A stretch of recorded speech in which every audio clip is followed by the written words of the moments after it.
Bonjour tout le monde. J'ai vu récemment un prof d'un club d'arts martiaux expliquer qu'il en avait ras-le-bol. Alors ce prof gère un grand club d'arts martiaux, donc les sports de combat.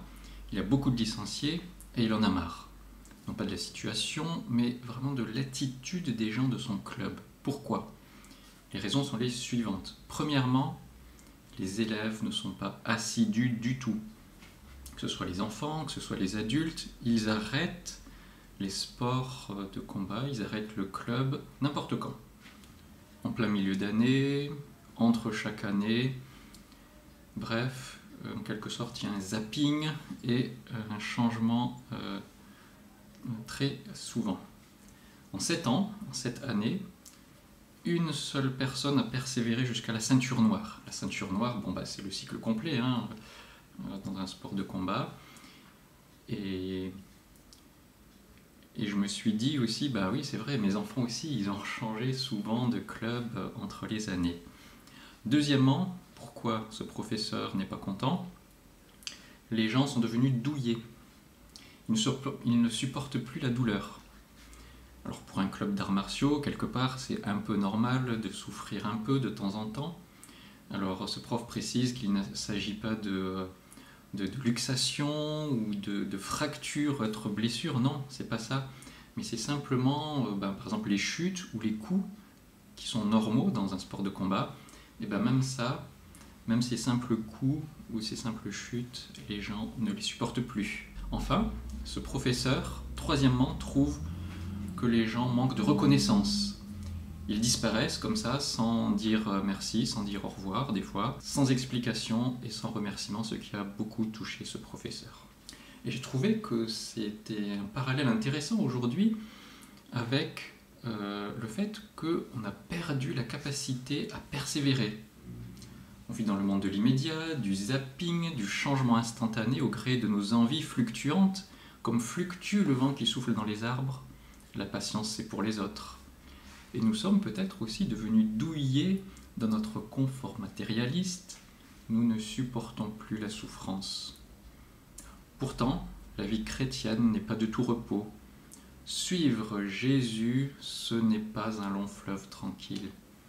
Nous traversons des difficultés qui nous font parfois vaciller au point de vouloir zapper ou abandonner. Comment faire alors? Et je voudrais pour cela nous encourager par la parole de Dieu avec ce texte dans Jacques 5, versets 7 à 11. Soyez donc patients, frères et sœurs, jusqu'au retour du Seigneur. Vous voyez le cultivateur, il attend le précieux fruit de la terre, en faisant preuve de patience envers lui, jusqu'à ce qu'il ait reçu les premières et les dernières pluies. Vous aussi, soyez patients, affermissez votre cœur, car le retour du Seigneur est proche. Ne vous plaignez pas les uns des autres, frères et sœurs, afin de ne pas être jugés. Voici que le juge se tient à la porte. Mes frères et sœurs, prenez pour modèle de patience dans la souffrance les prophètes qui ont parlé au nom du Seigneur. Nous disons heureux ceux qui persévèrent. Vous avez entendu parler de la persévérance de Job, et vous avez vu la fin que le Seigneur lui a accordée, car le Seigneur est plein de tendresse et de compassion. Alors ce texte nous encourage premièrement à être patient jusqu'au retour du Seigneur, deuxièmement à ne pas se plaindre les uns des autres, et troisièmement, il nous montre qu'ils sont heureux ceux qui persévèrent. Alors voyons premièrement, soyons patients jusqu'au retour du Seigneur. Le premier encouragement de ce texte est d'être patient, car la vie sur terre n'est pas un long fleuve tranquille, elle croise la souffrance. Depuis que le monde est monde, la souffrance abonde. Raymond Queneau disait « Les plaintes de la souffrance sont à l'origine du langage. » Le langage serait créé pour exprimer la souffrance. D'autant plus pour ceux qui ont choisi de suivre Jésus. Vous aurez à souffrir dans le monde, mais prenez courage. Moi, dit Jésus, j'ai vaincu le monde, dans Jean 16. Ou encore, souffrez avec moi pour l'Évangile en comptant sur la puissance de Dieu. 2 Timothée 1,8. Et c'est bien là ce que nous vivons dans la vie chrétienne. Dans certains pays, les chrétiens sont persécutés, en France un peu moins. Pourtant, certains interprètent la laïcité comme une interdiction de parler de sa foi, alors qu'à l'origine, c'était plutôt que chacun puisse exprimer librement sa foi. Vivre la foi chrétienne demande du courage. Alors, soyons donc patients, frères et sœurs, jusqu'au retour du Seigneur. Déjà, patient, c'est quoi? Être patient, c'est attendre et persévérer avec tranquillité. Être patient, c'est persévérer dans une entreprise longue et pleine d'obstacles. Être patient, c'est donc supporter les circonstances et c'est aussi supporter les gens. Être patient, ce n'est pas laisser passer l'injustice non plus. Alors dans ce texte, Jacques nous donne l'exemple du cultivateur qui attend sa récolte. Vous voyez le cultivateur, il attend le précieux fruit de la terre en faisant preuve de patience envers lui jusqu'à ce qu'il ait reçu les premières et les dernières pluies. Alors aujourd'hui on dirait un agriculteur. L'agriculteur des temps anciens dépendait de la terre qui fait pousser les plantes. Il peut y avoir des insectes ravageurs, des champignons, des animaux qui les mangent, la sécheresse, l'inondation. Quand la récolte est bonne, c'est quelque chose de précieux, surtout à l'époque. La récolte dépend de Dieu, dépend des circonstances et de la météo. La pluie de l'automne, la pluie du printemps, sans quoi la récolte risque d'être mauvaise. En quelque sorte, l'agriculteur, il ne contrôlait pas grand-chose. Aujourd'hui, l'agriculture conventionnelle tente de contrôler les circonstances avec l'utilisation de pesticides, fongicides, arrosage artificiel. Alors il y a aussi tout un mouvement de retour à des méthodes plus naturelles avec l'agriculture biologique, la permaculture, pour éviter tous ces produits chimiques, sources de maladies. Et le glyphosate a été interdit. Donc on essaye quand même de contrôler les choses avec moins de chimie peut-être, de manière plus ou moins naturelle, mais au final, pour les plantes, on ne contrôle finalement pas grand-chose. Et c'est un bel exemple pour nous aussi aujourd'hui. Même avec la foi chrétienne, on ne contrôle pas les circonstances de nos vies. Ce texte nous encourage à être patients, à compter sur Dieu, car le retour du Seigneur est proche. Le retour du Seigneur, voilà l'espérance chrétienne. Le Seigneur Jésus va revenir sur la terre. Dieu est déjà présent dans le monde, Dieu soutient le monde, il est présent dans nos cœurs par son Saint-Esprit, et la Bible dit aussi que Jésus va revenir dans le monde physiquement. Voici, je viens bientôt, dit le Seigneur dans l'Apocalypse. Ce sera un moment glorieux que ce retour du Seigneur. En ce jour, il essuiera toute larme de leurs yeux, la mort ne sera plus. Il n'y aura plus ni deuil, ni cri, ni douleur, car ce qui existait avant a disparu. Voici que je fais toutes choses nouvelles, dit Dieu. Cette lettre, ce texte d'aujourd'hui rappelle aussi beaucoup le sermon sur la montagne de Jésus, dans Matthieu 5, où Jésus dit « Réjouissez-vous et soyez dans l'allégresse, parce que votre récompense sera grande au ciel. » En effet, c'est ainsi qu'on a persécuté les prophètes qui vous ont précédés. Oui, soyons patients aujourd'hui, car le retour du Seigneur est proche. Il est certain, même si on ne connaît pas le temps ni l'heure de ce retour. Et cette patience sera récompensée, la récompense sera grande au ciel dans la présence de Jésus-Christ. Paul dit aussi « J'estime que les souffrances du moment présent ne sont pas dignes d'être comparées à la gloire qui va être révélée pour nous. » Romains 8. Être patient, c'est un effort qui vaut le coup. Vous aussi, soyez patients, affermissez votre cœur, car le retour du Seigneur est proche. Être patient, c'est aussi affermir son cœur. Affermir son cœur, c'est être plein de courage, dit la version Sommer. C'est de ne pas abandonner, c'est de tenir ferme. Affermir son cœur, c'est aussi refuser de se comporter injustement. Si on regarde les versets qui précèdent notre passage, on voit qu'il est question de riches injustes qui exploitent leurs ouvriers pour vivre injustement dans les plaisirs et le luxe, refusons l'injustice. Ne soyons pas injustes nous-mêmes. Oui, nous sommes encouragés à être patients jusqu'au bout, jusqu'au retour du Seigneur. Pour nous aussi aujourd'hui, face aux circonstances de la vie, soyons patients, patients face à l'actualité que nous vivons tous, face à la crise économique qui se profile, patients dans la lutte contre les injustices, soyons patients.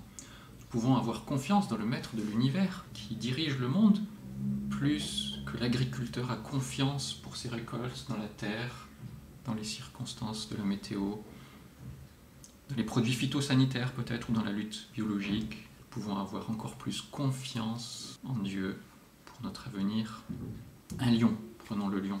S'il est coincé dans un filet, il peut rugir autant qu'il veut, cela ne le délivrera pas. Il devra attendre patiemment qu'un rat mange les mailles de son filet pour que le lion soit délivré. Patience et longueur de temps font plus que force ni que rage, nous dit La Fontaine. Même le lion doit attendre patiemment l'aide des plus petits que lui. Deuxième partie, ne vous plaignez pas les uns des autres, afin de ne pas être jugés. Voici, le juge se tient à la porte. Oui, les autres peuvent nous faire du mal, nous blesser profondément, même les gens proches, même les frères et sœurs dans la foi. Jésus le sait bien, il nous a dit « Je vous donne un commandement nouveau. Aimez-vous les uns les autres, comme je vous ai aimé, vous aussi aimez-vous les uns les autres. » Jean 13, 34. Paul a précisé aussi « Supportez-vous les uns les autres. Et si l'un de vous a une raison de se plaindre d'un autre, pardonnez-vous réciproquement. Tout comme Christ vous a pardonné, pardonnez-vous aussi. » Alors quand nous traversons des situations difficiles, c'est facile de se plaindre, surtout des autres. Si l'autre n'avait pas fait ceci ou cela, je n'en serais pas là. Si mes parents n'étaient pas comme ci ou comme ça irait mieux pour moi. Personne ne m'aide, etc. Il nous est demandé ici de ne pas juger les autres, car le jugement appartient à Dieu. Jésus-Christ doit juger les vivants et les morts au moment de sa venue et de son règne, de Timothée 4.1. C'est à Dieu de juger les injustices. Oui, il y aura une justice au final. Dieu sera celui qui jugera parfaitement ces injustices.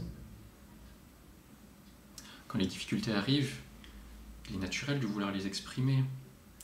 Et veillons à bien séparer l'expression de notre souffrance, qui est normale, de la critique et de la plainte contre les autres. Et il y a là, à mon sens, quelque chose de très difficile à faire, arriver à s'exprimer sans accuser les autres. Je peux dire j'ai mal, là je m'exprime, mais si je dis à cause de toi j'ai mal, ben là j'ai tendance à accuser les autres. Et la limite entre les deux est très subtile, c'est pas évident. Ça peut être sujet d'une discussion. En tout cas, Jacques a parlé plutôt dans sa lettre de l'importance de la langue, qui est un petit membre du corps, mais qui a de grands effets. Comme le mors des chevaux dirige tout le cheval, ou le gouvernail dirige tout le bateau. Être patient, c'est aussi supporter sans impatience le comportement pénible d'une personne. Ne vous plaignez pas les uns des autres, c'est aussi être lent à se mettre à la colère et à ne pas surréagir face aux affronts des autres. Shakespeare disait ceci: « Pauvres gens, ceux qui n'ont pas de patience. Quelle blessure ne s'est jamais guérie autrement que par degrés. » Et c'est vrai qu'aujourd'hui, les enfants, ils se blessent, ils ont un petit bobo, alors on va les désinfecter, et on voit encore le bobo. Pourquoi je ne suis pas guéri tout de suite? Impatience, société de l'immédiat. Est-ce que, aujourd'hui, tu penses à quelqu'un de qui tu te plains? Avec qui est-ce que tu es impatient? Eh bien, ne juge pas cette personne, demande à Dieu plutôt l'amour pour cette personne. L'amour est patient. Soyons patients les uns envers les autres. Troisième partie, heureux ceux qui persévèrent. Mes frères et sœurs, prenez pour modèle de patience dans la souffrance les prophètes qui ont parlé au nom du Seigneur. Nous ne sommes pas les seuls à souffrir, nous ne sommes pas les premiers à souffrir non plus. Tous les prophètes de la Bible ont souffert avant nous pour leur foi. Je pense par exemple à Élie face au roi Akab, à Jérémie qui a souffert au point que la Bible a un livre qui s'appelle Les Lamentations de Jérémie, de la Vienne des Jérémiades. Je pense à Daniel qui est passé par la fosse au lion, etc. jusqu'à Jean-Baptiste qui a été décapité pour sa foi. Nous aussi, soyons patients dans la souffrance. Un auteur américain Jackson Browne a dit « Face à la roche, le ruisseau l'emporte toujours, non par la force, mais par la persévérance. » Et c'est aussi ce que nous dit la Bible dans Romains 5. Nous sommes fiers parce que nous souffrons. Nous le savons, la souffrance rend patient. Et quand quelqu'un est patient, il reste fidèle malgré les difficultés. Celui qui est fidèle garde l'espérance. Jacques 5,11, nous disons « Heureux ceux qui persévèrent ». La persévérance donne la joie, elle rend heureux. C'est ce que Jésus disait dans son sermon sur la montagne. « Heureux ceux qui sont persécutés pour la justice, car le royaume des cieux leur appartient. Heureux serez-vous lorsqu'on vous insultera, qu'on vous persécutera et qu'on dira faussement de vous toutes sortes de mal à cause de moi. » Alors certains pensent que la foi, c'est vivre dans le renoncement et la tristesse. Non. Ou encore que la foi, c'est chercher la souffrance. Non plus. Ou alors que la foi, c'est être tout le temps heureux. Toujours pas. Au contraire, la foi, c'est être vraiment heureux malgré les difficultés. Être heureux, c'est le but de la vie chrétienne. La première question du catéchisme de Westminster est la suivante. Quel est le but de la vie? Et la réponse, le but de la vie est de glorifier Dieu et de trouver en lui son bonheur éternel. Jacques le souligne aussi dans sa lettre, un peu plus au début, dans Jacques 1,12. « Heureux l'homme qui tient bon face à la tentation, car après avoir fait ses preuves, il recevra la couronne de la vie que le Seigneur a promise à ceux qu'il aime. » Alors dans notre texte, Jacques parle aussi de la persévérance de Job. Vous avez vu la fin que le Seigneur lui a accordée? Et Job est probablement la personne qui a le plus souffert dans la Bible après Jésus, alors qu'il avait tout réussi dans sa vie, qu'il était prospère, heureux dans sa famille, il a tout perdu, sans jamais comprendre pourquoi. Quelque part, Job ne contrôlait plus rien. Alors, bien sûr, ça s'est bien fini, il a retrouvé une bonne situation. En tout cas, pendant un moment, il ne contrôlait vraiment plus rien. Quelque part, Job, et nous aussi parfois, on peut se sentir comme un flocon de neige qui virevolte de partout, pris dans la tempête. Le flocon de neige est ballotté par le vent, il n'a aucune prise sur sa destinée. Malgré les tempêtes qui peuvent survenir dans notre vie, Dieu est au contrôle de toutes choses. L'histoire se finit bien. Mais bien-aimés, ne soyez pas surpris de la fournaise qui sévit parmi vous pour vous éprouver, comme s'il vous arrivait quelque chose d'étrange. Réjouissez-vous au contraire de la part que vous prenez aux souffrances de Christ, afin d'être aussi dans la joie et dans l'allégresse lorsque sa gloire sera dévoilée. 1 Pierre 4,12. Le Seigneur des Anneaux. Prenons le Seigneur des Anneaux. Frodon, le héros, il a une quête. Il doit détruire un anneau. Il est accompagné de Sam. Frodon a persévéré jusqu'au bout malgré les difficultés. En fait, à un moment, il n'en pouvait plus. Il a abandonné quelque part, et c'est grâce à son ami, grâce à Sam, son compagnon, qu'il a pu continuer. Sam l'a porté, l'a encouragé à continuer, puis finalement il a repris sa route. Soyons des Sam les uns pour les autres. Encourageons-nous lorsque quelqu'un n'en peut plus. Les prophètes ont été persévérants dans la souffrance avant nous. Job a été persévérant avant nous. Persévérons nous aussi jusqu'au bout. Encourageons-nous les uns les autres, car le Seigneur est plein de tendresse et de compassion. D'autres traductions disent plein de bonté et de compassion, ou encore plein de tendresse, de magnanimité. Le Seigneur, il éprouve notre souffrance, il nous comprend. Voilà la raison fondamentale de notre patience, de notre persévérance. L'amour de Dieu pour nous, sa compréhension qu'il a de nos situations, nous qui sommes ses enfants dans la foi. Oui, Dieu jugera le monde. Dieu n'est pas un juge méchant ou mauvais, c'est un juge parfaitement juste. Et surtout, Dieu est plein d'amour pour ses enfants. Plein, c'est le mot que je retiens aussi dans ce passage. Dieu a une énorme capacité d'empathie, de tendresse et de compassion. Sa compassion pour nous n'est pas rationnée. Dans les magasins, il y a un rationnement pour le gel hydroalcoolique. C'est 1 par personne, à la caisse, voilà, donc c'est limité, rationné. Il n'y en a pas beaucoup. Et là, la compassion de Dieu pour nous est sans limite.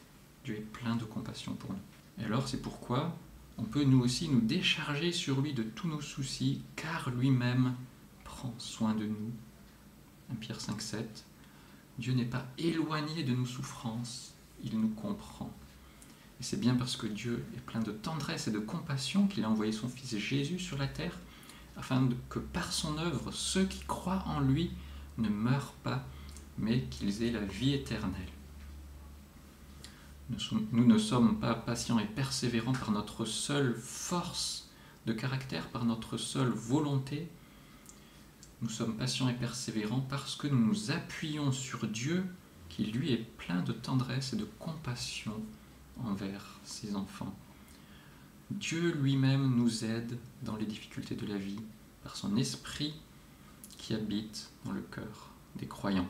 Alors pour conclure, malgré les souffrances de nos vies, malgré les difficultés, soyons persévérants et comptons sur Dieu, le Dieu de l'univers, qui nous aime. Ne soyons pas comme ces licenciés de clubs de sport, ne soyons pas douillés ou absentéistes de la foi, mais au contraire, soyons persévérants jusqu'au bout avec Dieu. Soyons patients et persévérants, le Seigneur revient bientôt, il est plein de compassion. Que la patience et la persévérance soient les anses du panier de nos vies pour Jésus-Christ. Affermissez vos cœurs dans le labeur dur des douleurs qui ne seront qu'évanescentes. Que la tendresse et la compassion de l'Éternel soient la source de nos louanges fidèles. Heureux, oui, joyeux serons-nous quand du haut des cieux priera l'espoir révélé, l'ami de nos âmes, le sauveur de l'humanité, Jésus-Christ, c'est lui que nous aimons. Il revient bientôt. Alors, comme le psaume 30, nous pourrons dire « Chantez en l'honneur de l'Éternel, vous qui l'aimez, célébrez par vos louanges sa sainteté, car sa colère dure un instant, mais sa grâce toute la vie. Le soir arrivent les pleurs, et le matin l'allégresse. »